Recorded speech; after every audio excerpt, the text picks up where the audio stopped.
Hello, ಎಲ್ಲರಿಗೂ ನಮಸ್ಕಾರ. So ಈ ಒಂದು ವಿಡಿಯೋದಲ್ಲಿ ನಿಮಗೆ ಲವ್ ಲೈಫ್ ಅಂತ ಬಂದ್ರೆ ಏನ್ ಮೆಸೇಜ್ ಬರ್ತಾ ಇದೆ, ಏನ್ ಗೈಡೆನ್ಸ್ ಬರ್ತಾ ಇದೆ ಟ್ಯಾರೋ ಕಡೆಯಿಂದ ಅಂತ ನೋಡೋಣ. Love life guidance. Oh, king of cups with wow 10 of cups. It's a double confirmation. ಯಾರೋ ನಿಮ್ ಲೈಫ್ ಅಲ್ಲಿ ಇದಾರೆ ಅಥವಾ ಯಾರನ್ನೋ ನಿಮ್ಮ ತಲೆಯಲ್ಲಿ ಇಟ್ಕೊಂಡಿದ್ದೀರಾ ಅಂತ. ಡೆಫಿನೆಟ್ಲಿ ಯಾರ ಬಗ್ಗೆ ನೀವು ಯೋಚನೆ ಮಾಡ್ತಾ ಇದ್ದೀರಾ, ಇನ್ ಕೇಸ್ ಅವರ ಜೋಡಿಯಕ್ ಸೈನ್, ನಿಮ್ಮ ಜೋಡಿಯಕ್ ಸೈನ್ ಬಂದ್ಬಿಟ್ಟು ವೃಶ್ಚಿಕ ರಾಶಿ, ಕಟಕ ರಾಶಿ ಹಾಗೂ ಮೀನ ರಾಶಿ ಆಗಿರೋ ಪಾಸಿಬಿಲಿಟಿ ಇದೆ ಅಂದ್ರೆ ಇಟ್ಸ್ ಎ ಡಬಲ್ ಕನ್ಫರ್ಮೇಶನ್ ಇದೆ ನಿಮ್ಗೆ ರೀಡಿಂಗ್ ಅಂತ.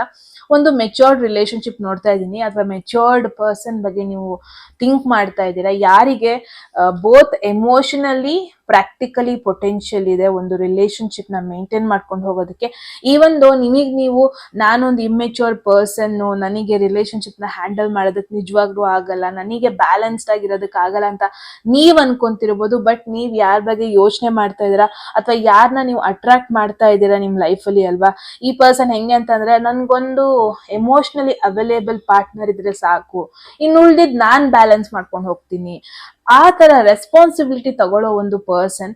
ಅಂಡ್ ಎಷ್ಟೇ ನೀವು ಡಿಮೋಟಿವೇಟ್ ಆದ್ರೂ, ಎಷ್ಟೇ ನಿಮಗೆ ನಂಬಿಕೆ ಇಲ್ಲ ಅಂದ್ರೂ ನಂಬಿಕೆ ಇಟ್ಕೊಂಡು ನಾನ್ ನಡಿಸ್ಕೊಂಡು ಹೋಗ್ತೀನಿ, ನಾನು ಮುಂದೆ ಕರ್ಕೊಂಡು ಹೋಗ್ತೀನಿ, ನಾನ್ ಧೈರ್ಯ ಕೊಡ್ತೀನಿ, ನನ್ನ ನಂಬು, ಈ ತರ ಒಂದು ಪ್ರಾಮಿಸ್ ಕೊಡೋದು, ಈ ತರ ಒಂದು ಲಾಂಗ್ ಟರ್ಮ್ ವರೆಗೂ ಜೊತೆಗಿರ್ತೀನಿ ಅನ್ನೋ ಒಂದು ಪ್ರಾಮಿಸ್ ಕೊಡೋ ಪರ್ಸನ್ ಬಗ್ಗೆ ಯೋಚನೆ ಮಾಡ್ತಾ ಇದ್ದೀರಾ. ಪರ್ಸನ್ ಜೊತೆ ಇದ್ದೀರಾ ತುಂಬಾ ಜನ, ಪರ್ಸನ್ ನ ಅಟ್ರಾಕ್ಟ್ ಮಾಡ್ತಾ ಇದ್ದೀರಾ ತುಂಬಾ ಜನ.